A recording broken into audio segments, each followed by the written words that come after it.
Madame, Monsieur, bonjour et bienvenue en Rhône-Alpes-Auvergne pour une voix libre exceptionnelle, entièrement consacrée à ce que l'on peut appeler l'après 13 novembre. 1h15 d'émission pour mieux comprendre comment la région a vécu les attentats, comment elle a réagi à l'état de choc, l'état d'urgence, l'état de guerre, comme l'a dit François Hollande. Alors c'est vrai que depuis jeudi, nous vous annoncions une voie libre politique autour des élections régionales. L'actualité et les contraintes de la campagne ont bouleversé ce programme. C'est également la raison pour laquelle cette émission est préparée par les 3 rédactions de Lyon, Grenoble et Clermont et diffusée sur la future grande région Auvergne-Rhône-Alpes. Une dernière précision, nous sommes en direct. Vous pouvez donc nous adresser vos questions, vos réflexions sur le compte Twitter, le hashtag LVEL Aura. A tout de suite.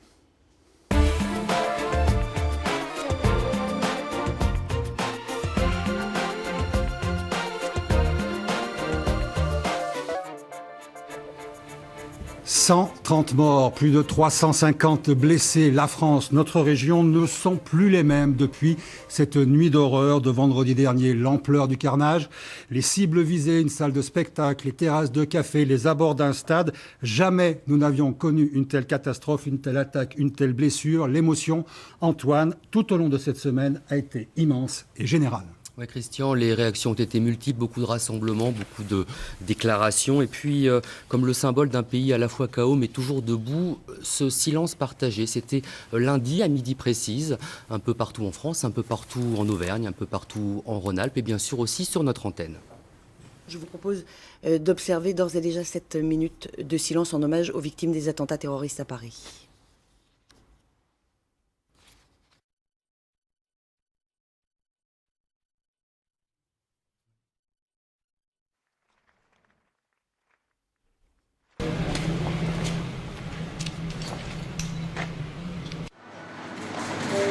Mesdames, Messieurs, en hommage aux victimes des attentats de Paris, nous vous invitons à respecter une minute de silence.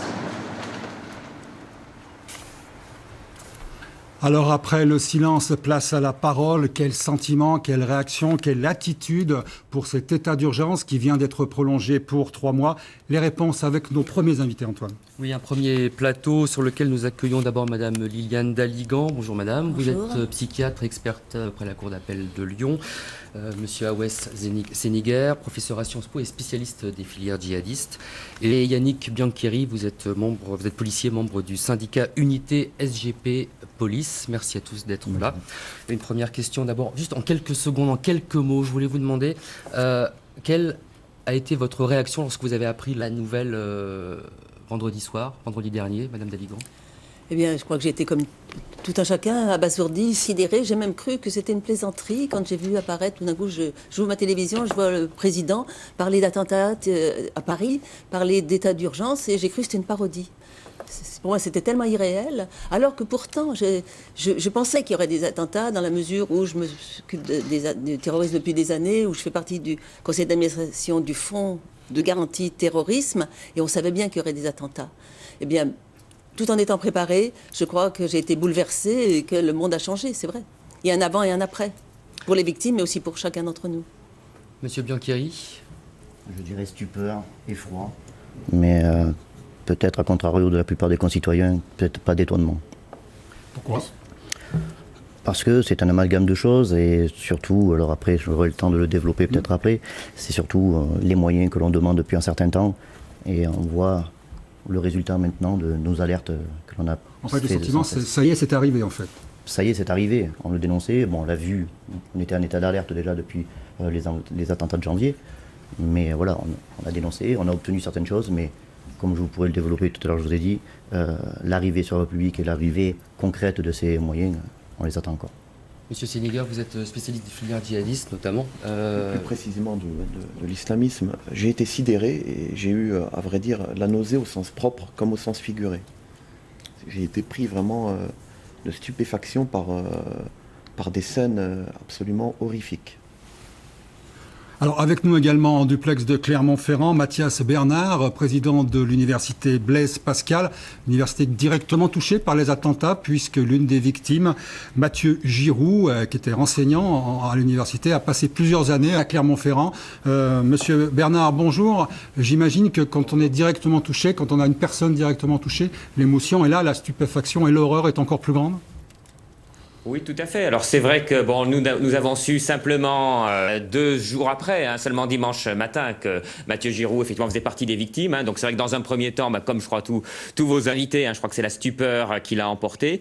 Mais c'est vrai que quand on sait ensuite qu'il y a effectivement une personne que l'on connaissait, puis que l'ensemble de notre communauté universitaire connaissait, appréciait, il y a effectivement à la fois une très profonde tristesse, un choc encore plus fort, et puis aussi, on va dire, une colère. Parce que dans le cas particulier justement de Mathieu Giroux, il y a véritablement une incompréhension par rapport justement à un deuil, à une mort qui frappe. Un enseignant qui avait en plus travaillé sur les phénomènes d'exclusion, sur les phénomènes de discrimination, etc. Donc du coup, cette mort qui était qui est absurde, comme toutes les morts dans ce cadre-là, je dirais, prenait presque une valeur également symbolique et d'autant plus inacceptable, je dirais, par moi-même d'une part en tant que président d'université, mais aussi par l'ensemble de la communauté. D'où l'impact de ces attentats. On sait que Mathieu Giroux était originaire de Jarry, dans l'Isère. Et aussi, durant cette semaine, les habitants ont voulu lui rendre hommage. C'est une famille très connue, dont le père était correspondant local du Dauphiné. Et effectivement, là encore, des cérémonies de souvenirs et de commémoration. Madame Deligan, il y a eu, on l'a vu, beaucoup de rassemblements spontanés, puisque l'état d'urgence, normalement, les interdisait. 7 minutes de silence qu'on vient de voir. Visiblement aussi une volonté d'échanger, de parler, c'est une réaction normale apparemment. Oui, c'est une réaction normale, absolument. On a besoin de rencontrer l'autre, alors que justement le terroriste est dans l'annulation de l'autre. Il ne veut rien savoir des victimes, c'est l'extermination. Et là, je crois que ce mouvement était un mouvement d'humanité. On va retrouver l'humanité en se rencontrant entre humains, qui se parlent, qui s'embrassent, qui s'échangent, qui écrivent, qui manifestent, qui offrent. Tous ces dons de fleurs, de bougies. On était dans le don, alors que là, ce qui nous a été pris, c'est la vie. Le don de la vie a été repris par ces terroristes. Toutes ces vies brisées et toutes ces familles qui vont avoir pendant des mois et des années à vivre la tristesse, le chagrin, l'isolement, et qui auront besoin d'être consolés. Je crois que là, les Français, enfin, tous ceux qui étaient là, même s'il y avait aussi des étrangers, avaient besoin justement d'entrer en consolation, je dirais. C'est d'être ensemble, de sortir de l'isolement dans lequel on nous avait été placés par ces explosions, par ces bombes, par l'effroi dont on a parlé, et par l'horreur, par le mal. C'est le mal qui était personnifié ici par les terroristes. Monsieur Séniger, est-ce qu'il y a une différence d'approche à avoir par rapport à ce qui s'est passé par exemple en janvier dernier ? Je dirais moi, ça ne m'a pas surpris, si vous voulez, ce phénomène de violence totale ou de terrorisme, dans la mesure où l'État islamique annonçait la couleur. En revanche, s'agissant du modus operandi, il y a une nouveauté. Ce sont des bombes humaines, des attentats à suicide. Et en ce sens, il y a une radicale différence avec ce qui s'est passé au mois de janvier. Il y a une deuxième différence tout aussi importante à mon sens, c'est l'humanité qui a été touchée encore plus violemment par les événements du vendredi 13 novembre, parce que dans le cas de Charlie Hebdo, il visait des symboles, des journalistes. Dans ce cas, n'importe qui aurait pu être touché en son humanité. Et d'ailleurs, l'absurde du phénomène du terrorisme, en l'occurrence les personnes qui prétendent agir au nom de l'islam, ont même tué dans leur folie meurtrière des musulmans. C'est la quintessence de la violence aveugle que renferme toute forme de terrorisme ou de violence totale. Vous évoquiez ce mode opératoire effectivement différent. Je m'adressais donc à M. Biancheri, vous êtes policier, membre du syndicat Unité SGP Police. Oui. Ce mode opératoire, pour vous, pour votre métier, ça change quelque chose ? Ces gens qui finalement se... Pour nous, vous savez, les policiers sont là pour effectuer la protection de tout le monde. Donc non, ça change rien. Par contre, je pense que ça a changé l'image qui a été donnée à la population. Quand on reparle des événements de janvier, ça a touché la presse, mais aussi la police. Quand on voit un policier se faire exécuter dans la rue, froidement, voilà. Mais voilà, il y a un petit organe qui a été touché, ça a mis des émois, mais voilà, sans plus. Là, par contre, la dimension a été exacerbée par le fait que tout à chacun a été touché, toute communauté, toute personne. Donc là, je pense que le ressenti est différent. Et je pense que le regard aussi a changé aussi. Vous parlez des moyens qui vous sont attribués. Vous pensez que c'est l'origine aujourd'hui de ces attentats? Si vous aviez plus de moyens, ils n'auraient pas eu lieu? L'origine, non, parce que je ne peux pas vous dire que si on avait tous les moyens qu'on peut avoir sur Terre, on éviterait ces moments-là. Par contre, ça fait un certain temps que l'on demande des moyens, et notamment, alors ce n'est pas une parole de syndicaliste. C'est quoi, c'est des hommes, c'est des effectifs. La base part des effectifs. C'est-à-dire que un simple constat. Moins de policiers en France, ça fait moins de contrôles sur les routes. Alors certes, on voit l'aspect répréhensif des policiers, contrôle de véhicules, mais ça, ce système-là permet d'éviter le transport de certaines marchandises qui sont illégales, que ce soit la drogue, trafic d'armes. Maintenant, vous savez, quand on a des trafiquants qui amènent des armes, ils ont très peu de chances de se faire contrôler. Donc, c'est plus facilité d'amener des armes en France. Par contre, si on met des effectifs à l'origine sur le terrain... C'est ce qu'a annoncé le gouvernement. Je suppose que vous êtes satisfait des 5000 policiers. Bien sûr. Alors, on peut pas ne pas être satisfait des 5000, des annonces des 5000 policiers. Par contre, les effets, ça va être fait sur du long terme. Parce que, comme on le dit, on n'arrête pas de le dénoncer, c'est que avant d'avoir des annonces, on a des annonces en premier temps, on vote un budget dans un deuxième temps, dans un troisième temps, on lance une campagne de recrutement et après on forme. Le problème, c'est que quand on supprime des effectifs, c'est un effet immédiat. Là, on l'a vu avec la RGPP qui nous a fait grandement de mal. Donc, la RGPP nous a enlevé des effectifs, a enlevé des organes de formation. Et on sait qu'aujourd'hui, les forces de police sont mises à contribution et de manière forte et sont quasiment à flux tendu. Alors l'une des questions après ces attentats était de savoir comment les enfants allaient réagir à la violence des images, des informations continues sur ce drame. Alors fort de l'expérience, justement, on en parlait de l'après 11 janvier, l'Éducation nationale avait mis cette fois-ci en place toute une procédure d'accueil lundi matin. Objectif, laisser les enfants s'exprimer avant d'observer la minute de silence. Céline Aubert et Nathalie Rapuc se sont rendus au collège des Balmettes à Annecy lundi dernier. Est-ce que vous avez besoin d'un petit échange? Oui. Vous en avez parlé avec vos familles? Oui. Dans le cocon de l'école, expliquer l'inexplicable, mettre des mots sur l'horreur, des mots d'enfant et une lucidité surprenante. Pourquoi? Si on a peur, pour eux, le coup est réussi. Mais si on reste soudés, qu'on n'a pas peur, ils ont loupé leur coup et ils vont continuer à essayer. Dans ce collège d'Annecy et dans ce groupe de 5e notamment, les enfants sont de classes sociales et de religions différentes. Tous ici ont bien conscience que désormais, les terroristes s'attaquent à tout le monde, sans distinction. Ils n'ont pas la même religion que nous. Ils la mettent sous forme de guerre, en fait, la religion musulmane, et moi, j'accepte pas. J'ai carrément peur de sortir de chez moi, en fait. Pour moi, c'est pas des musulmans. Parce que dans le Coran, Allah, il a jamais dit de tuer. Justement, il dit de faire la paix, pas de tuer. Dans les jours à venir, les échanges vont se poursuivre autour de la laïcité. D'autres thèmes vont être abordés. La notion de guerre, par exemple. Mais aussi comment faire le tri parmi les nombreuses informations qui nous parviennent. Se méfier notamment des rumeurs sur Internet.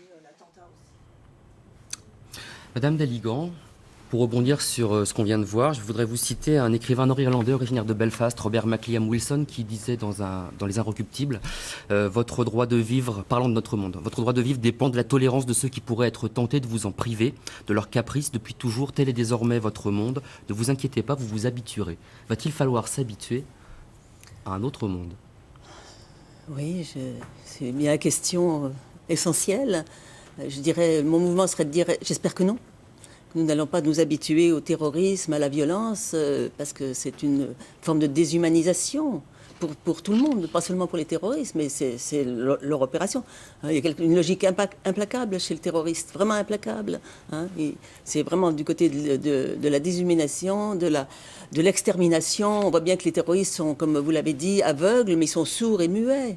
Certains, des témoins ont dit qu'ils ne parlaient pas, ils ne disaient rien, mais c'est vraiment la fermeture à l'autre. Et je crois que ce que dit l'auteur nord-irlandais, c'est que le risque, ce serait en effet d'être dans une sorte d'habituation à cette fermeture, à ce monde implacable, à l'effroi dans lequel ils veulent nous placer et nous faire changer de mode de vie, ce qui serait évidemment un succès pour eux. J'ai une question pour la psychiatre que vous êtes, et les parents que nous sommes. On a vu les enfants, quel dialogue avoir avec eux Oui, alors je trouve que ces enfants ont une extrême intelligence et beaucoup de sagesse. Il faut tout leur dire. Alors, tout, je ne sais pas, peut-être pas leur parler des corps en morceaux, des tueries, etc. Mais je crois en effet qu'ils ont vu, ils entendent, donc ils perçoivent, ils sont hypersensibles, ils sont aux aguets. Il ne faut pas cacher. Il ne faut surtout pas cacher, parce que ça, je crois que c'est dévastateur. Voilà, on n'est pas dans le tout dire, dans le tout mettre à plat, dans tout montrer, mais on est quand même dans, voilà ce qui s'est passé. Voilà, il y a des hommes qu'on appelle les terroristes, qui veulent du mal à l'humanité et qui veulent essayer de détruire le maximum de personnes, mais c'est une petite partie de la population. Tous les humains, tous les Français et tous les musulmans ne sont pas du tout comme ça. Il y a d'ailleurs un petit garçon qui le disait, et heureusement.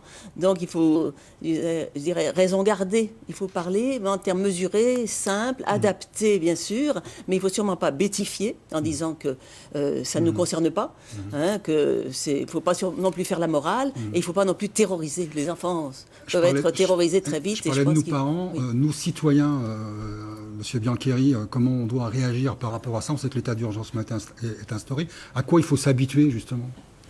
À quoi il faut s'habituer?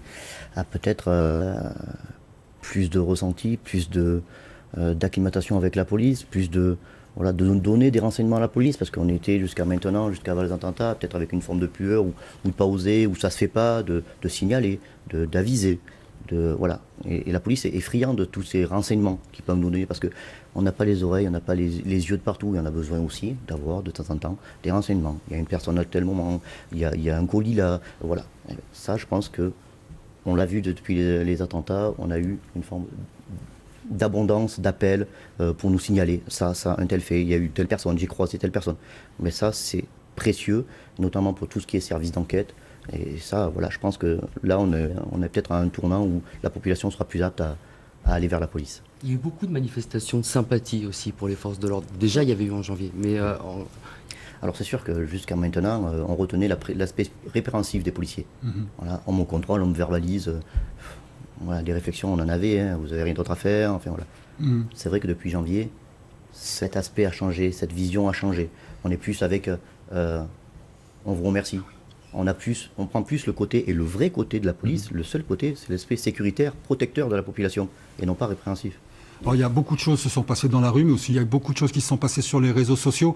On a avec nous Stéphane Mocozet, le pilote web de Clermont-Ferrand, qui donc nous fait un petit point effectivement sur cette activité sur les réseaux sociaux durant toute cette semaine. Stéphane, bonjour. Bonjour Christian, tout simplement par rapport à ce qui vient d'être dit sur le plateau, on a reçu pas mal de commentaires déjà, dont certains expriment beaucoup de tristesse, de peur, de colère, de douleur. On a Noël Dannonnet par exemple qui dit qu'elle craint que ce soit le début d'une guerre psychologique pour faire peur et nous priver de notre liberté de penser et de bouger dans nos villes.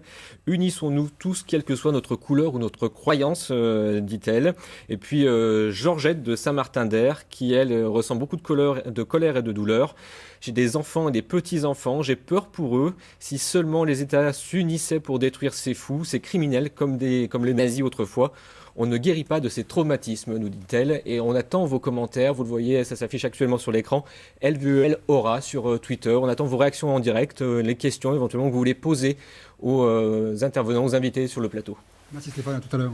Monsieur Séniger, le mot guerre a été employé par le président de la République cette semaine. Clairement, les terroristes, eux, se considèrent comme étant en guerre. Alors, qui sont leurs ennemis? Que voient-ils en nous pour qu'on soit leurs ennemis? Alors je dirais dans un premier temps, en réaction à ce qui a été dit par l'un des internautes, c'est effectivement le caractère hautement pernicieux du terroriste. C'est de donner le sentiment de la citadelle assiégée et que la menace est partout et nulle part. Et cela a des effets psychologiques absolument épouvantables, puisqu'ils utilisent des moyens, les terroristes utilisent des moyens asymétriques. Tout est permis, en quelque sorte, de leur côté. C'est la raison pour laquelle j'aurais quelques critiques à faire sur l'emploi du terme guerre. Je comprends qu'un politique utilise le terme pour donner de la lisibilité, de la visibilité à l'action diplomatique et pour répondre efficacement et de manière très claire à ce qui a été fait vendredi 13 novembre. Mais nous utilisons là, à mon sens, une grammaire qui date d'avant la chute du mur de Berlin, puisqu'aujourd'hui on a affaire à des organisations qui interagissent, mais de manière tout à fait asymétrique. J'ai une question pour le spécialiste que vous êtes. Que représente alors cette armée? Quelle est l'importance de la menace? La menace est du point de vue psychologique redoublée. par rapport, disons, à l'efficacité matérielle. On sait qu'il y a de grandes armées qui sont coalisées. Comme aujourd'hui en France, parce que ce qui est nouveau aussi dans ces attentats, c'est que les auteurs sont français. Donc vous êtes spécialiste, entre guillemets, de ces réseaux-là. Aujourd'hui, quelle est l'importance de ces réseaux et à ce à quoi il faut s'attendre? Il est difficile de dire le niveau d'importance de ces réseaux. En revanche, ce discours tenu par l'organisation de l'État islamique, incontestablement, a des effets sur un certain nombre de musulmans de France. Par conséquent, même à petite échelle, c'est déjà suffisamment grave pour qu'on s'y intéresse. Mais de dire exactement l'ampleur, c'est difficile. Il ne faut pas quantifier, quoi. C'est très compliqué de quantifier. En revanche, le caractère viral de l'Internet démultiplie les points d'impact possibles de cette propagande. Est-ce que la police, on peut plus de précision? Est-ce que vous aussi, vous avez une idée de l'importance de cette menace, de cette guerre souterraine, de cette 5e colonne d'ailleurs, comme certains l'ont appelé? Il y a la police et il y a l'armée. Ça, c'est plutôt du registre de l'armée, de savoir, de dénombrer le nombre de personnes qui pourraient officier dans cet État islamique ou dans cette... Mais par contre, dans la police, on n'arrive pas à quantifier encore la menace ou le nombre de personnes qui pourraient menacer l'État français à son sein. Donc voilà, alors, on a un certain nombre de fiches, comme on dit, on a appelé des fiches S, mais c'est des fiches de signalement. C'est pas parce qu'on a on est fichier S qu'on est forcément un terroriste ou un radicaliste. Je voudrais qu'on retourne à Clermont-Ferrand auprès de M. Bernard, le président de l'université. Donc quand on parle de quantifier, est-ce que l'université est l'une des cibles des islamistes radicaux? Est-ce que chez vous, il y a déjà eu des signes ou est-ce que vous avez affaire à ce problème et justement comment le gérer? Alors, une cible directe, non, mais c'est vrai que l'université, comme tout lieu public, doit tout d'abord prendre des mesures de sécurité, ne serait-ce d'ailleurs que pour rassurer, je dirais, les personnels, les étudiants qui sont dans ces murs, pour pouvoir continuer justement à pouvoir assumer justement nos tâches, qui sont nos tâches effectivement d'éducation, de production et de diffusion de la connaissance, je dirais, dans la sérénité qui soit indispensable. Donc c'est vrai qu'il y a une nécessité, bien sûr, pour nos établissements de se protéger, sans que ce soit pour l'instant en tout cas, je dirais, des cibles particulières. Après, il me semble qu'il est important justement pour un établissement comme celui que je préside, de ne pas s'en tenir simplement à une logique sécuritaire. Bon, bien sûr, il faut assurer cette sécurité, c'est indispensable, mais il faut aussi justement aller au-delà, parce que il faut bien voir que dans ce combat psychologique qui est conduit par le terrorisme, par définition, justement, il s'agit de faire régner la peur, il s'agit de cliver, de monter en quelque sorte les citoyens et les habitants les uns contre les autres. Et donc, il est indispensable, justement, de ne pas avoir simplement un message, on va dire, d'enfermement sur ses propres peurs, mais aussi de pouvoir, justement, reconstruire du lien, reconstruire les moyens de vivre ensemble. Donc, du coup, il est important, et cette construction du vivre ensemble ne peut pas reposer simplement sur un discours de peur, sur une logique sécuritaire.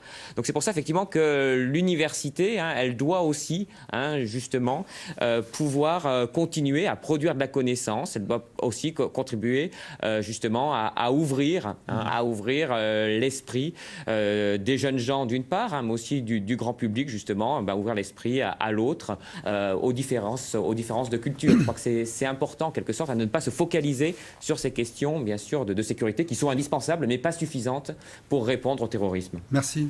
Madame Daligan, on a vu une sorte de regain de patriotisme, beaucoup de drapeaux, des Marseillaises chantées, même dans des boîtes de nuit, dans les stades bien sûr, encore hier soir à Nice. On a vu également certains jeunes, ou même moins jeunes d'ailleurs, qui cherchaient à s'engager ou se rengager. Est-ce que cette espèce de regain de patriotisme, appelons ça comme ça, ça participe de cette lutte contre la peur? Absolument, ça participe tout à fait de cette lutte. Je crois que tous ceux qui s'engagent, tous ceux qui hissent le drapeau, tous ceux qui chantent la Marseillaise montrent qu'on peut avoir le courage de la peur. Voilà. La peur est là, mais on a du courage, on peut traverser cette peur tous ensemble. Alors le chant est extrêmement important. C'est ça, si on est ensemble, chanter ensemble, hisser le drapeau ensemble, manifester ensemble, aller sur les terrasses ensemble, se rassembler. Ce rassemblement montre qu'il y a une unité possible. Et qu'on n'est pas dans la dispersion et l'éclatement des corps. Le risque, c'est l'éclatement. Donc les images du Centre d'information et de recrutement des forces armées de Lyon, qui a enregistré récemment justement un afflux de volontaires, beaucoup de demandes. On veut s'engager pour la défense de notre patrie. de notre propre défense, à chacun Mais d'ailleurs. ce sont des valeurs qui étaient presque Qui étaient un peu, oubliées, en effet, tombées en voire, désuétude. Bah voilà, oui, les qu'on considérait militaires, comme c'était pas ringards. l'idéal. Voilà. Oui, bien sûr. Mais alors que maintenant, on y va, je crois. Et c'est vrai que pour ce qui est de la police... Chez vous aussi, Oui. M. Blanqueri Aussi, pour entrer dans la police. Pour la police aussi. Oui. Mais on a aussi, nous, un vivier d'adjoints de sécurité qui ne demande qu'à rentrer dans la police nationale. On a un certain nombre de fichiers, et c'est pour ça qu'on a demandé la 3e voie d'accès d'ADS, qui puissent rentrer en école immédiatement, Oui. pour être formés et pour avoir, et peut-être avec une formation un peu plus courte, parce qu'ils ont déjà fait 3 ans minimum de voie publique, et rentrer, et on verrait peut-être l'arrivée d'ici 1 an et demi, pas attendre 3 ans, enfin voilà. On a besoin de ces effets immédiatement, et on a besoin aussi que les lourdeurs administratives soient affaiblies, enfin amoindries. On voit, là on nous donne des budgets pour l'armement, parce qu'on manque cruellement d'armement, de protection, et enfin, tout ce qui est le moyen vital pour exercer notre métier. Mais on a des budgets, une fois qu'ils sont votés, Bercy les gèle, voilà, et on s'en sort pas. On leur donne des annonces, c'est sûr, on a des effets d'annonce, c'est bien, mais concrètement on n'a rien. Donc on a besoin d'alléger ces lourdeurs administratives qui nous bloquent. Et Oui. On va refermer cette première partie de l'émission. Donc on a bien vu, ces attentats ont bouleversé notre quotidien. Ils ont bouleversé également la communauté musulmane dans son intégralité, contrairement à l'après 11 janvier. Là, aucune fausse note, aucune restriction dans la condamnation de ces actes effroyables. Témoin, le prêche de vendredi hier dans toutes les mosquées. Un texte sans ambiguïté qui invite les responsables musulmans à l'autocritique, à l'introspection et les pratiquants à consolider leur attachement à la France et aux valeurs républicaines. Le reportage de Sophie Falsecki et Sidonie Caneto. La grande mosquée de Lyon. Les fidèles se pressent pour assister à la prière du vendredi. Beaucoup ont bien sûr à l'esprit les attaques terroristes qui ont frappé Paris il y a à peine 8 jours. Les musulmans sont aujourd'hui tristes comme l'ensemble des Français. Les musulmans aujourd'hui ont pris conscience que la situation est grave et que cette gravité aujourd'hui, il faut que nous la surmontions. Le prêche aujourd'hui est exclusivement consacré aux attentats. Exceptionnellement, le Conseil régional du culte musulman et les mosquées de l'agglomération ont rédigé un texte en commun. L'enjeu, condamner sans équivoque les violences perpétrées au nom de l'islam et expliquer que les terroristes détournent le Coran. Nous appelons les penseurs et les intellectuels musulmans à étudier et discréditer les fondements idéologiques et théologiques de la pensée extrémiste et combattre ceux qui l'alimentent, la nourrissent et la financent. Un prêche visiblement apprécié des fidèles. Ce qu'il a dit, c'est pour l'opinion publique parce qu'ils ont semé le doute. Donc je pense que c'est très bien, ça a été très bien dit. Qu'est-ce qu'on a rappelé les valeurs communes, voilà, que la religion musulmane est une religion de paix et qu'on n'a pas à subir ça. J'essaie de convaincre les voisins que nous-mêmes on est contre tout ce qui se passe, malheureusement. Et c'est difficile, c'est compliqué, on n'arrive pas. Ce vendredi, les musulmans de la métropole de Lyon voulaient parler à l'unisson et rappeler leur attachement à la République. Et justement, pour aller plus loin dans ces discussions, on accueille nos nouveaux invités, Antoine. Oui, donc toujours Madame Daligan et Monsieur Séniger. Et nous ont rejoint Monsieur Asdin Gassi. Vous êtes recteur de la mosquée Othman à Villeurbanne et ancien président du conseil régional du culte musulman. Merci de nous avoir rejoints.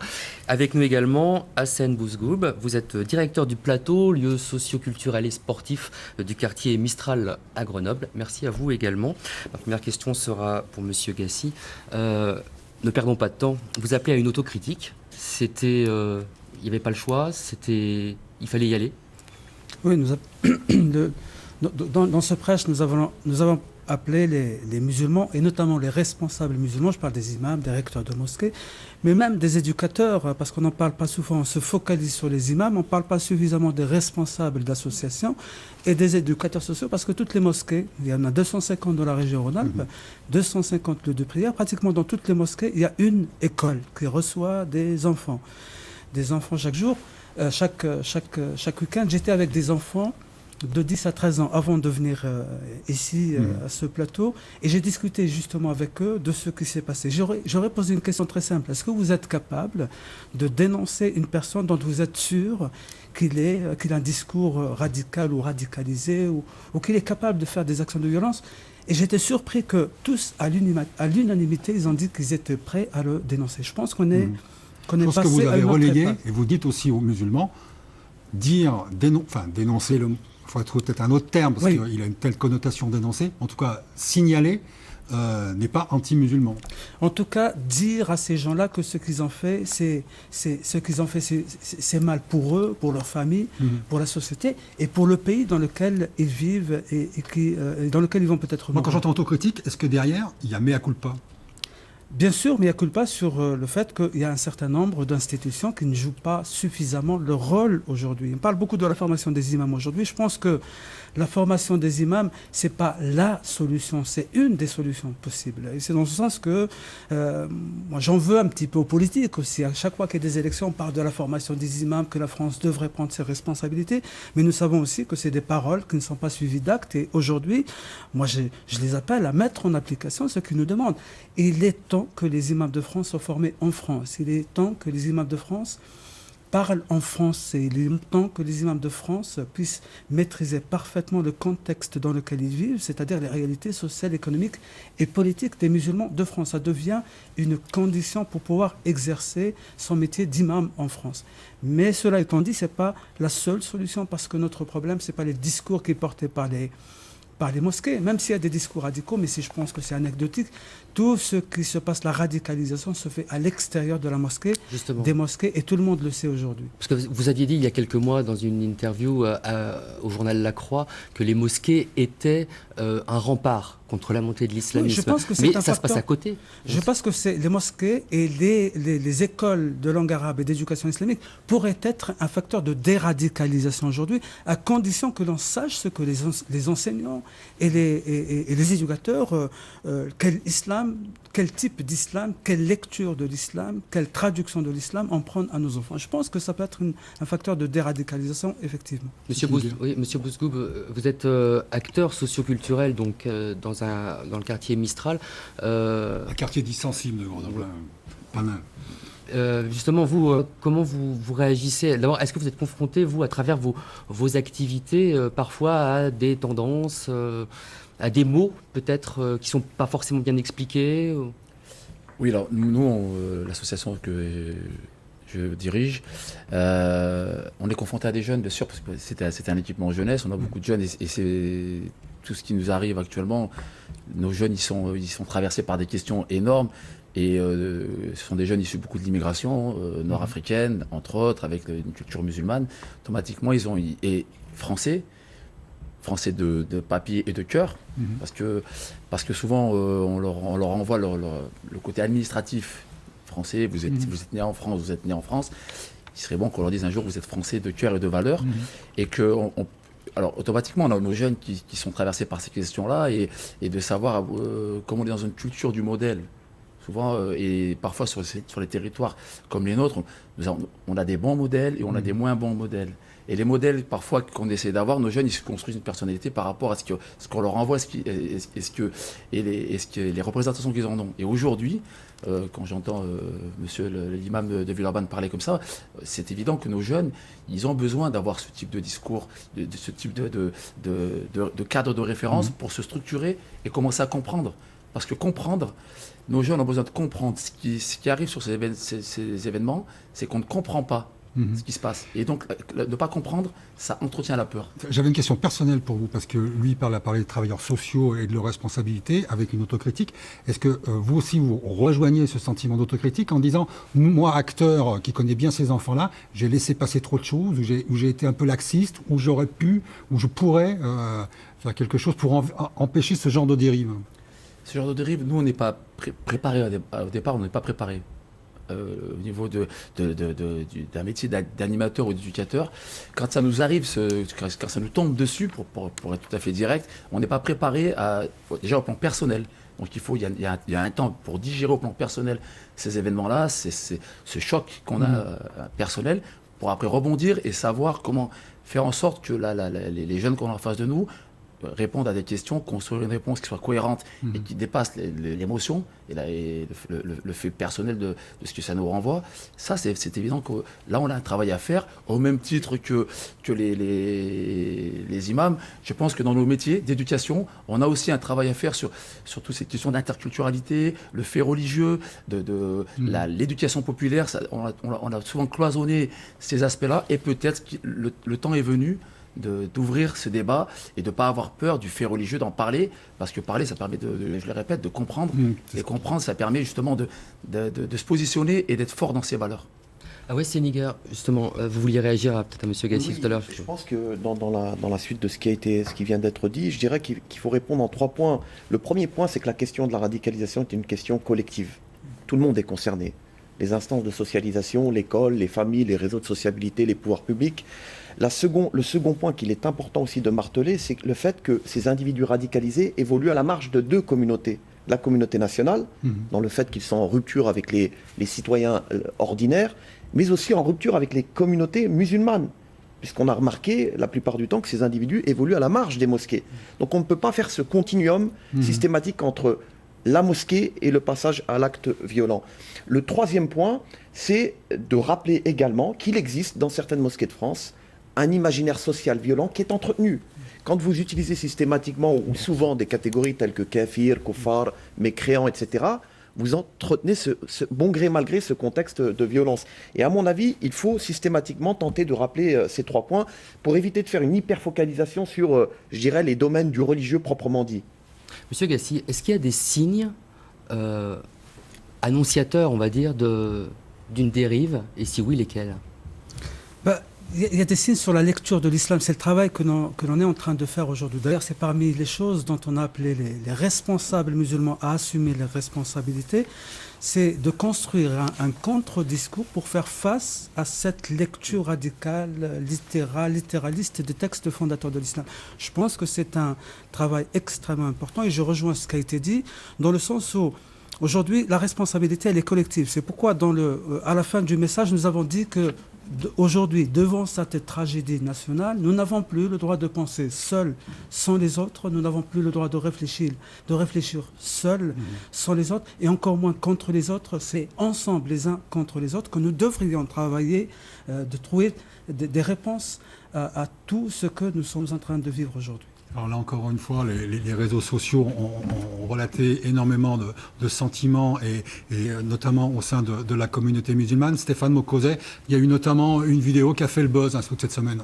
Tout à fait, Christian. La vidéo, c'est celle qu'a postée Bassem Braiki. Alors, Bassem Braiki, c'est un homme de 35 ans, originaire du département du Rhône.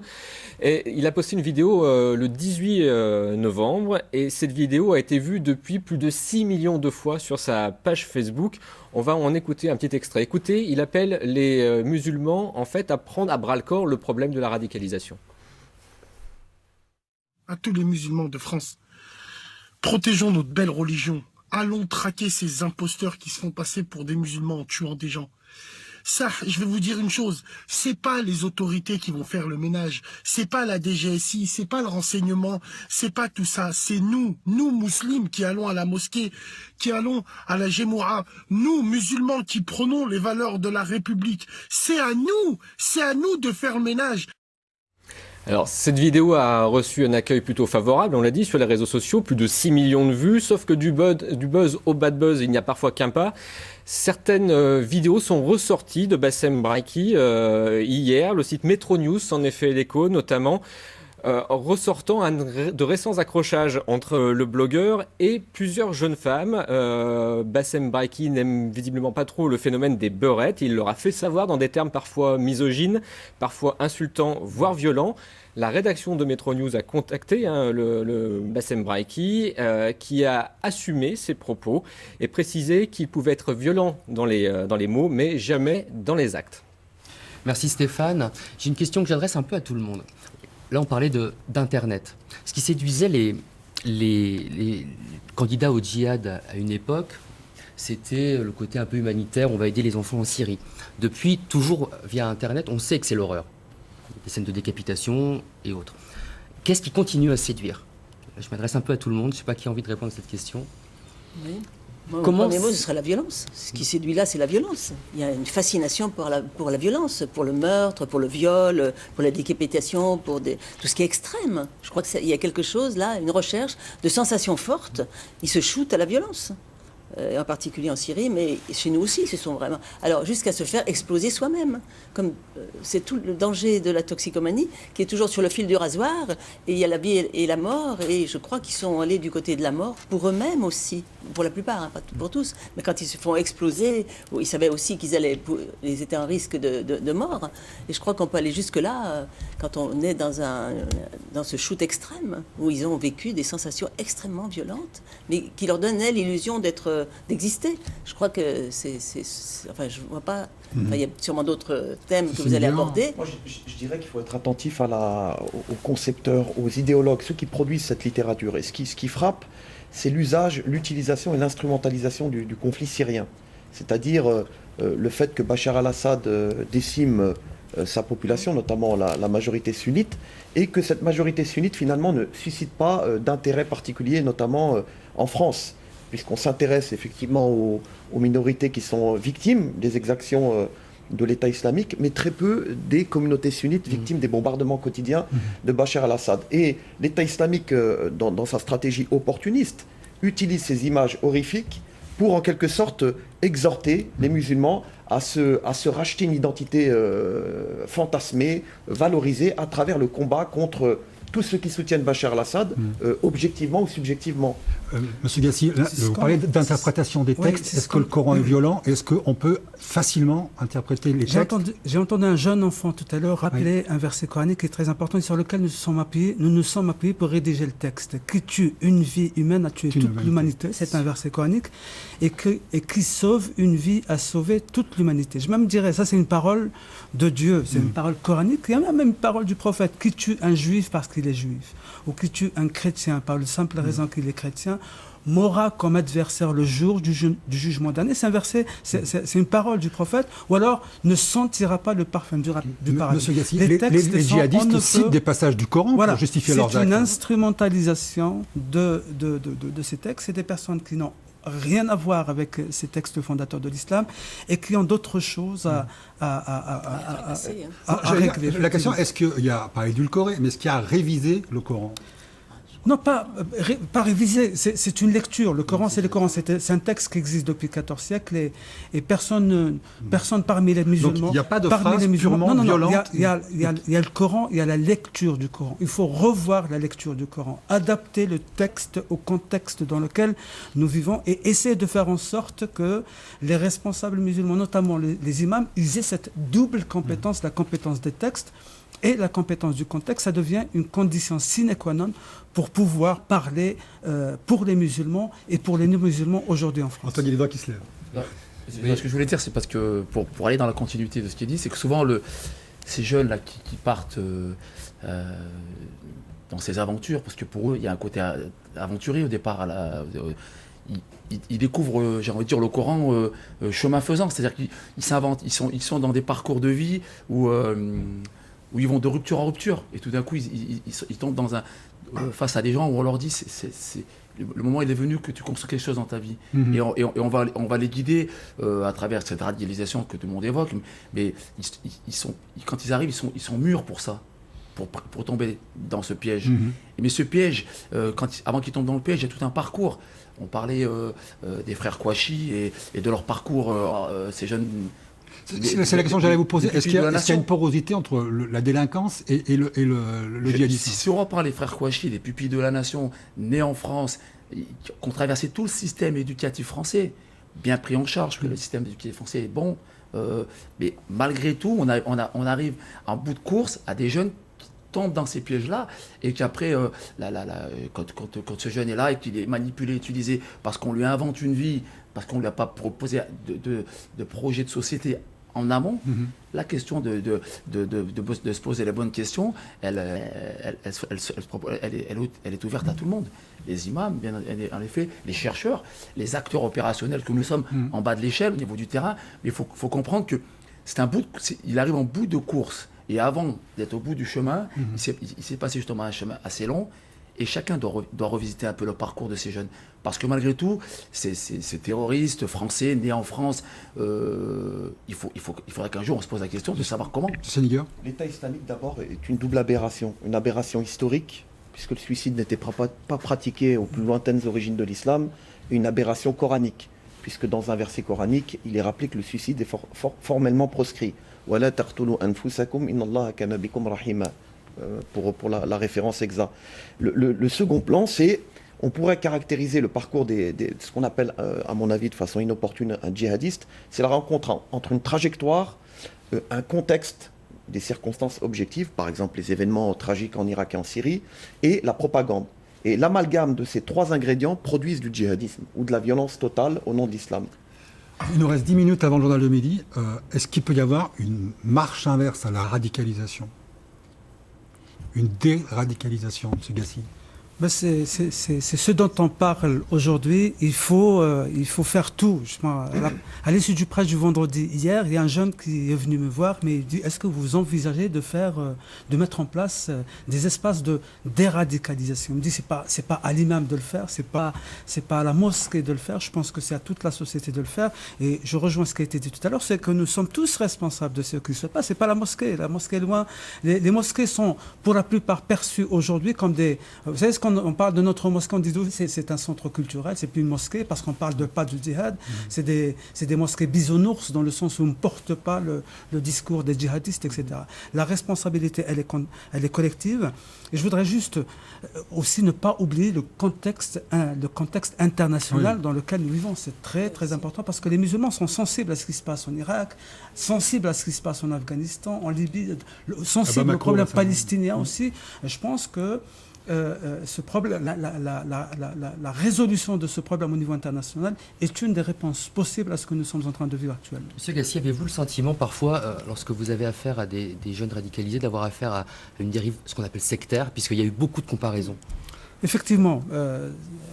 Parfois, nous avons le sentiment qu'on est en face d'une secte, effectivement. Parce qu'en général, c'est des personnes qui viennent pas à la mosquée. Vous savez, ils viennent à la mosquée le vendredi parce que la prière du vendredi, elle est obligatoire. Mis à part cela, ils viennent jamais. Et quoique, tout à l'heure, j'ai entendu le mot qui sont aveugles, qui sont muets, qui sont sourds, ils n'entendent que ceux qu'ils estiment qui sont de leur côté. Notre discours, il passe pas du tout, et c'est dans ce sens que c'est pas la mosquée seulement, c'est pas les imams seulement qui doivent donner une réponse à ces personnes-là. Ils doivent être pris en charge, je pense vraiment psychologiquement, parce qu'il y a véritablement des dérives psychologiques dans tout ce qui se passe aujourd'hui. Madame Daligan, je voyais oui, c'est vrai que ça évoque une secte. Hein. On voit le lavage de cerveau, ils sont embrigadés, ils sont poussés à ces passages à l'acte et à ces voyages jusqu'à la mort. Et on le retrouve dans les sectes. Il y a des sectes, en effet, où la mort est là, au bout du chemin. On l'a vu à Grenoble, il y a quelques années, dans cette secte où il y avait eu tous ces morts, le Temple du Soleil. Le Temple du Soleil, et voilà. Alors, on sait combien c'est difficile de traiter les adeptes des sectes, parce qu'ils sont tellement pris par le gourou, celui qui les a embrigadés, qu'il y a un tel attachement, une telle fascination que c'est un collage. Et arriver à les décoller du discours du gourou, de l'emprise du gourou, et voilà, il faut traiter l'emprise. Alors ça risque d'être extrêmement long, mais je pense en effet que c'est que par une prise en charge psychologique aussi, sociale aussi, éducative, et sûrement culturelle, qu'on peut essayer de faire ces soins. Alors certains spécialistes en France traitent les adeptes des sectes, essayent de les arracher à la secte. Il faut vraiment s'y atteler. Est-ce que, ma question va être un peu provoque, mais est-ce que, je pense surtout aux garçons, ils sont récupérables, ils sont très jeunes, ils sont souvent confrontés à l'horreur, puisqu'on sait très bien qu'il y a une sorte de rite de passage, je pense aux décapitations, et ça crée une sorte de lien du sang avec les autres membres de Alors on pourrait comparer Daesh, avec les enfants soldats en Afrique. On sait combien on les avait emmenés, ils pouvaient tuer père et mère, s'ils étaient embrigadés, et combien il y a eu un travail pour essayer justement de les extraire de ce monde de la sauvagerie et de l'inhumanité. Alors il faudrait peut-être prendre modèle sur ce qui s'est passé en Afrique. Je pense qu'il faut noter aussi la responsabilité des parents. La responsabilité des parents, elle est engagée quand on a des enfants qui ont 12, 13 ans et qui ont une lecture aujourd'hui très violente, très radicale des textes fondateurs de l'islam. Ça pose question parce que moi, je les rencontre, ces gens-là, et je sais que ce n'est pas eux qui parlent, ils parlent à travers ce qu'ils entendent dans leur famille, et c'est les parents en général qui parlent. Ça, c'est d'un côté. Et d'un autre côté, pour finir, je pense qu'il faut attaquer le mal à la racine. Ça a été dit par la mosquée de Lyon tout à l'heure. Nous voudrions savoir qui finance ces personnes-là, qui est-ce qui les nourrit et qui donne de l'argent à ces personnes-là. Et je pense qu'il faut trouver une réponse à cette question aujourd'hui. Je voulais simplement rajouter que déradicaliser ces jeunes, c'est très très très important, c'est vital. Ceux qui sont passés à l'acte, je pense que c'est trop tard. Il faut prévenir et qu'on a vraiment un travail aujourd'hui, un défi devant nous, c'est ce travail de prévention sur tous ces jeunes, justement qui arrivent au bout du chemin et il leur reste que cette impasse.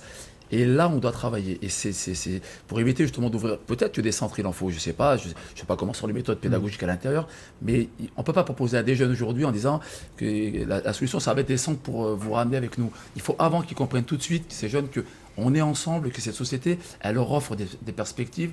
Et en ce sens-là, il y a une petite révolution culturelle à mettre en place pour intégrer ces jeunes et qu'ils ne soient pas très vite confrontés à ce type de solution.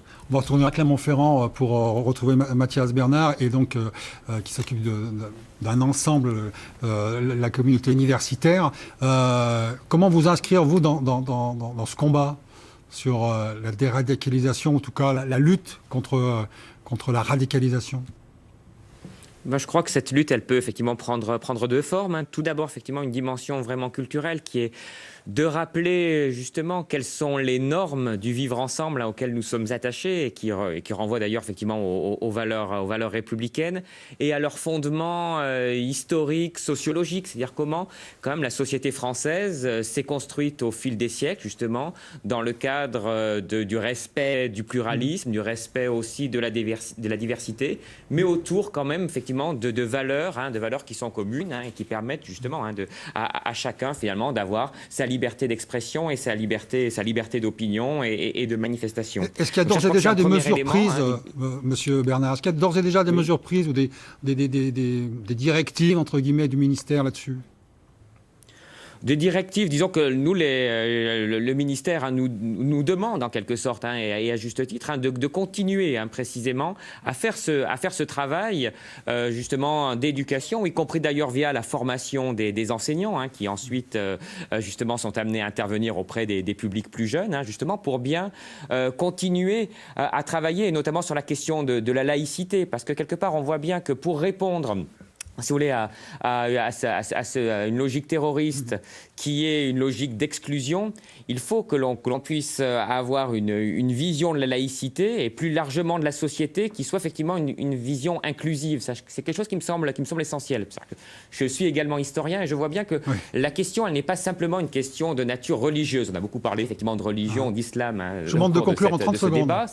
C'est important, mais la radicalisation, c'est aussi une dimension sociale. Ça renvoie aussi à une situation, effectivement, à un sentiment d'exclusion sociale. Et ce sont aussi ces questions-là qu'il faut traiter par la sociologie, par la psychologie sociale également. Et ça, l'université peut apporter quelque chose. Bernard, merci. On approche du journal de midi. Merci. Juste avant, pour conclure un peu cette première heure, un aller-retour avec Stéphane Mocozès sur ce qui se passe sur les réseaux sociaux durant cette heure. Tout simplement une citation d'un internaute, d'un téléspectateur en conclusion de ce que vous venez de dire. Il est de confession musulmane et il nous dit l'islam ce n'est pas cela, ce qu'on a vu le 13 novembre. Les martyrs ne sont pas ces pourris qui se font exploser, mais ceux qui profitaient de la vie, tranquillement assis à la terrasse d'un café. Juste qu'on termine avec vous, excusez-moi, Madame, Monsieur Gassi. On a parlé d'autocritique de la communauté musulmane. Il y a aussi un appel dans votre prêche à la communauté non musulmane. C'est quoi le message ? Message de vivre ensemble, parce que c'est ce qui est relié par les textes fondateurs de l'islam. C'est vrai qu'il faut rappeler que ce qui s'est passé n'a absolument rien à voir avec les textes fondateurs de l'islam. Et nous disons aussi que le discours ne suffit plus aujourd'hui, que les beaux discours ne suffisent plus. Il faut montrer qu'on est attaché à notre pays, qu'on est attaché aux valeurs républicaines et qu'il faut quel signe vous voulez le montrer? Il faut tout faire pour montrer, il faut tout faire pour montrer qu'on est pour le vivre ensemble, pour le respect, etc. Et moi, je pense que le mea culpa dont on a parlé la dernière fois, est destiné aux imams. S'assurer que les imams sont bien formés, qu'ils parlent français, qu'ils connaissent le contexte de les aumôniers. On ne peut plus aujourd'hui envoyer des aumôniers dans les prisons, sachant que les aumôniers ne parlent pas français et qu'ils ne connaissent pas le contexte. Et par conséquent, ils ne veulent absolument pas réussir leur mission. Et au-delà de tout ça, ce sont les responsables des associations. Celui qui a pris la décision d'être président d'association, recteur, il faut absolument qu'il assume ses responsabilités, qu'il sache ce qui se passe dans sa mosquée et qu'il s'attaque véritablement à tous les prêcheurs de la haine et tous les entrepreneurs de la violence, pour finir. Ça sera le mot de la fin de cette première heure. Merci beaucoup. On va continuer après le journal à parler culture, notamment avec des directeurs de salles. En quoi, justement, continuer à aller au spectacle, continuer à vivre est essentiel. Tout de suite, c'est l'heure du journal régional de la mi-journée. Dans les 3 rédactions respectives, on se retrouve tout de suite après. À tout à l'heure. Dans ce flash de la mi-journée. Pour commencer, cette proposition de Laurent Wauquiez, la tête de liste Les Républicains aux élections régionales, présentait ce matin à Lyon son projet de faire de la région un bouclier de sécurité pour ses habitants. On l'écoute. Il faut que des mesures de protection des lycées soient adoptées. Nous avons la responsabilité des TER. Il faut que la région puisse s'assurer que ceux qui prennent les TER le font avec des mesures de sécurité qui sont suffisantes. Et enfin, dans notre région, il y a un sujet pour moi qui est déterminant, qui sont les sites Seveso. La région demain doit être prête à accompagner l'État dans la sécurisation de ces sites dans notre région. En Ardèche, un écobuage mal maîtrisé et 42 hectares de broussailles partent en fumée hier sur la commune de Labastide-sur-Bézorgues, près d'Aubenas. Une 60aine de pompiers sont intervenus jusque tard dans la nuit pour parvenir à éteindre cet incendie. L'absence de supporters lyonnais aura sans doute pesé sur le moral des joueurs de l'OL. 3-0 hier soir à Nice. L'Olympique lyonnais essuie une lourde défaite mais demeure 2e au classement. Les explications de Jean-Paul Savard. Cette équipe de l'OL vaut 170 millions d'euros. Financièrement et sportivement, elle est 2e de la Ligue 1 derrière le PSG, loin derrière. Dans cette logique, elle aurait pu gagner hier soir à Nice. Et elle y serait probablement parvenue si Claudio Beauvu avait un petit peu mieux ciblé ses occasions de début de match. Et puis aussi si Alexandre Lacazette avait connu ici un peu plus de réussite. Mais un match de football tient souvent à peu de choses, et ce peu a souri à l'OGC Nice qui ouvre le score grâce à Valère Germain, lequel, comme les autres joueurs de Nice, s'est joué d'une équipe lyonnaise qui, à la moindre contrariété, ne joue plus en équipe. La preuve à la reprise, regardez cette bévue du défenseur central Mapu Yanga Mbiwa, 2-0 pour Nice. Un Lyonnais, chèrement acquis à l'intersaison, a marqué contre son camp et aucun de ses coéquipiers n'est venu le réconforter, tenter de recoller les morceaux. Et c'est ainsi que la défaite lyonnaise va devenir déroute, sinon humiliation. Voici donc le 3e but de l'OGC Nice, inscrit par Vincent Cosiello. 3-0 score final. L'OL possède de riches individualités capables de briller à l'occasion, mais pas de se serrer les coudes dans l'adversité, comme l'a si bien fait hier soir l'OGC Nice, désormais 3e de la Ligue 1, à 1 point de l'OL. 12 500 coureurs venus du monde entier. Le marathon du Beaujolais a été maintenu avec un dispositif de sécurité renforcé. 2 jours de sport et d'animation et un hommage aux victimes des attentats de Paris sont prévus. C'est la fin de ce flash. Retour à La Voix est libre. Excellent après-midi.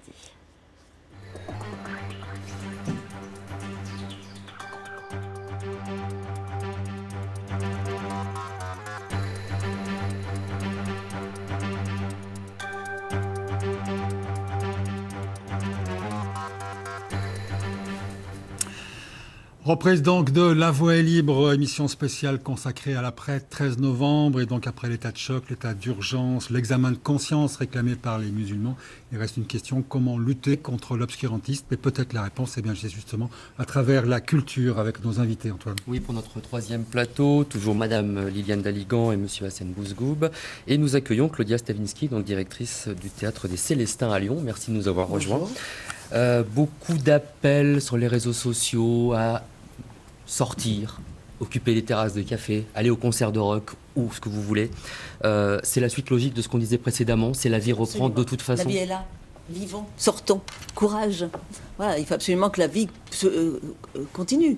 Et je crois que c'est en nous bougeant, en allant au cinéma, en allant au théâtre, en allant au concert, que nous allons manifester. C'est une forme de manifestation, je crois, pour s'opposer. L'appel est d'autant plus d'actualité qu'on constate que les salles de spectacle, notamment à Paris, subissent un contre-coup terrible. On parle de moins 80% de fréquentation. Vous êtes parmi les plus touchés par ces attentats. Comment réagir, Madame Stavisky ? Je crois que notre mission fondamentale, c'est celle de divertir. Divertir dans le sens étymologique du terme, c'est-à-dire changer de regard, démultiplier les regards, voir autrement. Et de ce point de vue-là, effectivement, la culture est un levier extrêmement important, non seulement pour comprendre la situation dans laquelle on est, mais aussi pour agir, pour nous permettre d'agir de façon éclairée. Il y a effectivement, au-delà d'une attitude militante ou orgueilleuse qui consisterait effectivement à faire face et à faire face avec noblesse, tout en se tenant debout, aussi une quête de sens, enfin cette quête dont vous avez parlé pendant toute la première partie de l'émission qu'il nous convient d'éclairer. Quelle est votre expérience, donc vous, à la quartier Mistral à Grenoble, les difficultés auxquelles vous êtes confrontés pour maintenir une activité culturelle au sein de ces quartiers ? Il y a deux aspects. Le premier, c'est qu'il faut que les gens continuent à sortir, à vivre, etc. Et que la culture, ça doit rester un élément fondateur de notre société, du vivre ensemble, parce que c'est à travers des actions culturelles qu'on arrive à comprendre qui on est et où on va ensemble. C'est pour faire court. Mais en même temps, la culture pour nous, c'est aussi le moyen de justement, pour reprendre un peu ce qui nous amène ici, c'est de permettre à des jeunes gens, filles, garçons, enfants, de comprendre et d'apporter des réponses à des questions que parfois d'autres se chargent d'apporter. Et que si je comprends d'où je viens à travers du spectacle et de la culture, après, il faut savoir, la culture, c'est avec un grand C ou avec un petit C, parce que de là où on part, parfois on part de très très bas sur certains territoires de notre pays. À Mistral, où on essaie de faire en sorte d'avoir de la culture populaire. J'ai envie de dire que les gens comprennent et cheminent dans des envies de découvrir et des histoires, de travailler autour de l'imaginaire. Concrètement, à travers des spectacles, quand vous montez un spectacle, vous dites il doit avoir un aspect pédagogique. Quel type de spectacle je peux montrer pour apporter des réponses aux questions des enfants ? Nous, quand on monte une action... Vous avez un exemple de spectacle, par exemple, sur cette année Donc, par exemple, on va travailler sur un spectacle Zigan, un spectacle le 1er décembre, où c'est un conteur qui va venir raconter son histoire à travers toutes ces questions on l'a bien vu avec les Roms aujourd'hui, certains discours un peu discriminants des populations discriminées. C'était assez surprenant de voir qu'on est tous discriminés de quelqu'un. Et donc, du coup, on s'est dit que c'est important de le faire, de raconter ça à des enfants, d'amener des spectacles de proximité, parce qu'on sait que les gens ne vont pas naturellement au spectacle. Donc, nous, on essaie de faire en sorte de mettre des actions où on va l'aller vers les gens, même en pied d'immeuble, entre guillemets, pour leur permettre d'avoir accès au spectacle et peut-être leur donner envie, susciter l'envie pour aller ailleurs. Et après, justement, on a besoin, nous aussi, d'avoir des partenaires, des gens qui savent faire des choses de grande qualité, parce que la notion de qualité est aussi importante pour ces publics. Il faut que ce soit des belles choses, des choses qui soient accessibles. Et c'est ce qu'on essaie de faire. Alors justement, Claudia Stavisky, avec le Théâtre des Célestins, vous travaillez avec des habitants de Vaux-en-Velin, notamment depuis septembre, à partir d'un texte de Philippe Dujardin qui s'appelle donc La chose publique ou l'invention de la politique, apprendre à penser, apprendre à débattre. C'est quoi ? C'est le rôle citoyen dont parlait M. Wouzgoub précédemment du Ah oui, du tout à théâtre. fait, parce que effectivement, il y a les gens qui viennent au théâtre, il y a aussi une autre façon qui est le théâtre qui va vers les gens. Et ça, c'est une activité effectivement qui nous est extrêmement chère au Théâtre des Célestins. Il y a eu beaucoup de travaux jusqu'à présent sur... On voit des images d'ailleurs de répétition, c'était tourné en avril dernier. Oui. Ça, c'est des images avec les collèges de Vaux-en-Velin. C'est un projet au long cours. C'est un projet à partir de cet opus de Philippe Dujardin, qui est un politologue lyonnais, enfin il habite vraiment à Lyon, et qui a écrit cet ouvrage à l'occasion où sa petite fille de 11 ans lui demandait « Mais qu'est-ce que tu fais dans la vie ? Je ne comprends pas ce que tu fais. » Mais alors, Pardon. J'avais une question sur la population que vous avez en face de vous. Est-ce que c'est en quoi elle est différente et qu'est-ce que vous avez à mettre en place de supplémentaire ou de différent pour justement qu'elle puisse avoir accès à la culture que vous proposez? Un énorme travail de relation avec le public. C'est un travail, si vous voulez, qu'on fait habituellement au théâtre pour ne pas rester entre nous, dans un entre-soi, avec 600 personnes tous les soirs connues. Concrètement, c'est un travail... Des réunions, vous allez dans les classes, vous allez... Alors, la première partie de ce travail s'est passée effectivement dans les 3 collèges de Vaux-en-Velin, c'est-à-dire que pendant... Toute l'année dernière, toute la saison dernière, on a travaillé avec 9 classes de 4e des 3 collèges de Vaux-en-Velin sur cet opus avec Philippe Dujardin, Cécile Auxerre-Marmouget et moi qui avons fait tout un découpage de textes avec ces enfants de 14 ans pour donner à comprendre ce que c'est la naissance même de l'idée du politique, c'est-à-dire l'idée du vivre ensemble. À tous ces jeunes enfants. Est-ce que vous pouvez faire un bilan? Est-ce que c'est réussi? Cette partie, oui, elle a été totalement réussie. On a travaillé avec 7 professeurs et 9 classes, c'est-à-dire plus de 400 élèves. Et on a fait un travail tout au long de l'année qui a été extraordinairement réussi. Maintenant, c'est une autre période qui a démarré, celle de la formation, de la constitution d'une troupe, d'une vraie troupe de Vaudé. C'est-à-dire qui va jouer sur la scène des Célestins. Qui va jouer sur la scène de Vaux-en-Velin et sur la scène de Célestins et plus si affinité, et qui va pendant une période d'1 an et demi, 2 ans, inventer, créer la fable qui sera leur fable du vivre ensemble aujourd'hui. Ce qui est tout à fait passionnant dans ce petit opus de Philippe Dujardin, c'est qu'il nous raconte, à travers une fable très simple d'accès, très simple, très populaire, comment depuis 100 000 ans, c'est-à-dire le début, Néandertal, comment depuis Néandertal, les êtres humains ont réfléchi et se sont organisés pour partager un même lopin de terre en s'entretuant le moins possible. Alors le vivre ensemble, Monsieur Bousgoub, vous êtes aussi vous en plein dedans, puisque vous me disiez tout à l'heure, quand on préparait l'émission, que vous travaillez en fait sur 2 populations qui n'ont pas forcément grand-chose à voir l'une avec l'autre. C'est-à-dire que nous, le projet, on était sur un territoire qui s'appelait le quartier Mistral, qui était... c'est une cité ouvrière d'origine, et donc on faisait ce qu'on appelait nous du mistralo-mistralien, de l'entre-soi, et on s'est aperçu rapidement qu'on tournait en rond. Donc du coup le projet a été de mettre l'association, la structure physiquement, la mettre à la couture de 2 quartiers dans le cadre d'un projet urbain de rénovation sur la ville de Grenoble, et donc on a essayé de se rapprocher d'un quartier résidentiel qui s'appelle le quartier des Eaux Claires, et donc du coup on a essayé de mixer des publics à travers, et notre idée, notre fil rouge, c'était de mixer des pratiques.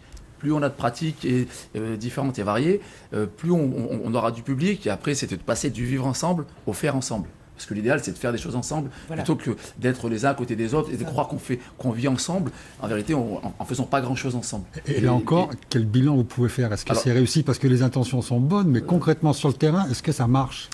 Sur le terrain, ça marche. Après, il y a des périodes. La mixité sociale, comme disent certains politologues très très bons, ça ne se décrète pas, ça se travaille, ça s'organise, ça s'entretient aussi, parce qu'il y a ça va un peu au fil de l'eau parfois, parce que les choses bougent. Parfois des tensions. Ce qu'on vit aujourd'hui, ça impacte la mixité sociale de certaines activités, de certains lieux. Donc nous, on essaie de le faire, ça fonctionne, pas dans toutes les activités.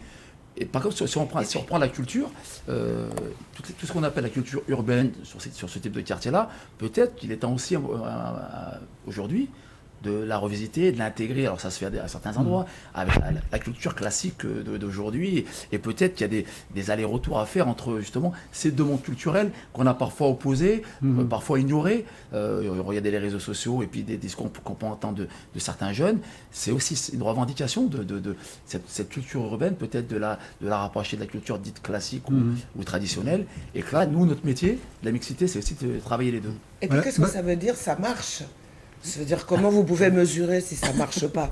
On peut mesurer la réussite d'une campagne de communication, mais ici on n'est pas dans la communication. Ici on est dans un travail de profondeur qui met des années et qui est le sens même de la culture en tant que service On peut mesurer public. sa marche au nombre d'enfants qui participent, à l'évolution de ces enfants. C'est la question que je voulais poser à M. Bouzgoum au sein de son quartier. Si une troupe de théâtre, vous me disiez aussi la constitution d'une troupe, est-ce que ce type d'activité change? Est-ce que vous notez que les personnalités, les caractères changent et évoluent à travers la culture? Si vous me posez la question, je vous dis que oui, les mentalités elles Vous changent, avez, elles évoluent. pareil, vous avez un exemple précis d'un gamin ou d'une fille que vous avez pu transformer en disant là, c'est ce que j'ai fait, c'est réussi parce qu'elle a changé. Ouais, nous on a des jeunes qui, par exemple, on a un projet qui s'appelle Là où je vis, j'agis. Donc c'est sur l'espace public, le cadre, et on a des jeunes qui vont prendre en charge des questions de gestion des déchets sur leur territoire, d'aller voir les habitants pour leur dire que peut-être qu'on pourrait faire différemment, faire mieux pour vivre ensemble sur l'espace public. Ça, c'était il y a 10 ans, pour nous, quasiment inconcevable, parce que les jeunes n'avaient pas cette ouverture d'aller vers l'autre et les autres, et pour leur parler du bien public, de l'espace public. C'était plutôt des actions qui étaient centrées sur eux-mêmes. Ça, pour nous, c'est une avancée. Alors, ça peut paraître, pour certains lieux, comme une petite action. Nous, que des jeunes puissent prendre en charge l'espace public et le lieu du vivre ensemble, pour nous, c'était une avancée importante. Madame Daligan, vous voulez intervenir? Oui, à plus petite échelle, je voudrais citer l'expérience qui a été créée à l'association VIF SOS Femmes, où on accueille, on héberge des femmes avec enfants victimes de violences. Nous avons créé un atelier conte pour les enfants qui sont hébergés. On a toujours en permanence 40 enfants, et ces enfants se réunissent et créent un conte ensemble à partir de leur récit, de la narration de ce qui leur est arrivé, de la guerre civile, qui est la famille, hein, où s'exerce la violence. Et c'est un vrai travail thérapeutique. Et là, on peut voir l'évolution. Je vous demandais le bilan. Eh bien, ces enfants sont du côté de l'apaisement, et c'est vraiment du côté de la culture aussi, puisque on héberge des femmes de différentes cultures, de différents pays, ethnies, et ce sont des contes multiples qui font un conte commun.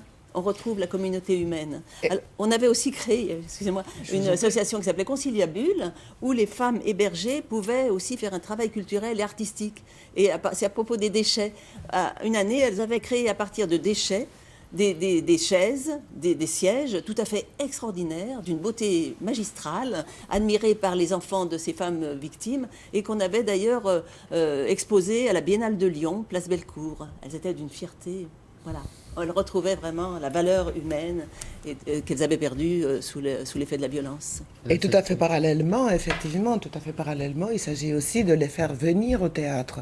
C'est-à-dire de ne pas ghettoiser non plus en y allant, nous, en permanence dans les quartiers, mais de les faire venir. Et de ce point de vue-là, c'est une vraie, réelle difficulté de les faire venir. Et nous avons un festival, une biennale, Festival Sens Interdit, qui vient d'avoir lieu cette année au mois d'octobre, où il y a effectivement une vingtaine de spectacles du monde entier sur le thème justement de la mémoire des résistances et des spectacles du monde entier. Et là, effectivement, on a vu très très clairement, enfin on voit à chaque édition, mais à cette édition davantage, très clairement comment on arrive à toucher des publics tout à fait différents et tout à fait divers qu'on n'avait pas pu toucher jusqu'à présent dans les programmations officielles. Tout ça est un ensemble, si vous voulez. C'est une conception d'ensemble de nos activités, non seulement à l'intérieur de nos propres projets de politique artistique, mais aussi ensemble, en réseau, avec toutes les autres institutions et tous les autres théâtres de la région. Madame Daligan, on a l'impression que tout nous ramène au vivre ensemble. À chaque fois, on y revient dans les 3 parties de l'émission. Voilà, oui, voilà, ce serait l'emblème, vivre ensemble. J'avais une toute petite quelque chose à dire. C'est tout à l'heure quand on parlait de la dérive de ces jeunes. Et il me semble que souvent ces jeunes un peu perdus ont eu des pères manquants. Il y a une sorte de débâcle de la fonction paternelle dans la société. Et je crois que ce manque de pères, ce manque d'interprètes aussi, de la nécessité qu'il y ait des interprètes dans tous les domaines, mais aussi au théâtre ou en musique ou en psychothérapie. Et je crois que c'est une nécessité. Il faut réhabiliter ou réinstaurer la fonction paternelle. Vive les pères. Vive le vivre ensemble et vive les pères. sans faire de la psychologie sauvage, il manque des pères parce qu'ils n'ont pas de repères. Oui, ils n'ont pas de repères. D'où l'importance aussi que vous soyez un substitut paternel, si je puis dire. Et donc, les repères et les cadres qu'on essaie de leur donner, c'est vrai qu'il y a eu plein de politiques dans ce pays qui ont été menées, des grands frères jusqu'à aujourd'hui. On dit parfois que ça se passe dans d'autres lieux, autour des mosquées, par exemple. C'est vrai qu'effectivement, le rôle du père et que le cadre et le rapport à la règle et à la norme, il y a un travail à faire et que ce travail, il est aujourd'hui, parce que la norme, il y a la norme, il faudrait pas, c'est comme la culture, il ne faudrait pas qu'on ait une culture des quartiers et une culture de la vie de tous les jours. Oui. Il y a vraiment... Non, il y a une loi. Tout à fait. C'est pour ça qui que s'impose à chacun d'entre nous. Ce travail de valeurs, parce qu'en fait, après, très vite, on arrive aux valeurs, elles doivent être égalité, fraternité, pour l'ensemble de la population et de tous les Français soient traités à la même enseigne. Et c'est pour ça qu'on a besoin, en termes de repères, des deux côtés. Tout à fait. Et c'est très important. Je crois que ces valeurs, on les a retrouvées là. Liberté, fraternité, égalité. On restera sur ce mot de fin, mesdames, messieurs. Merci beaucoup d'avoir participé à l'émission. Avant de nous dire au revoir, un petit rappel sur les programmes de France 3 Rhône-Alpes. Cet après-midi, 15h25, le DOC. Pendant 6 mois, Sylvie Perrin a suivi des familles justement prises en charge par le service d'accompagnement éducatif en famille. Conflits parentaux, maladies, perte d'emploi, de nombreux facteurs fragilisent aujourd'hui les parents. Et puis 16h10, chronique d'en haut. Là, on ira au cirque de Gavarnie où a lieu la plus haute cascade d'Europe. Voilà, entre hautes montagnes. Je vous remercie beaucoup et à la semaine prochaine.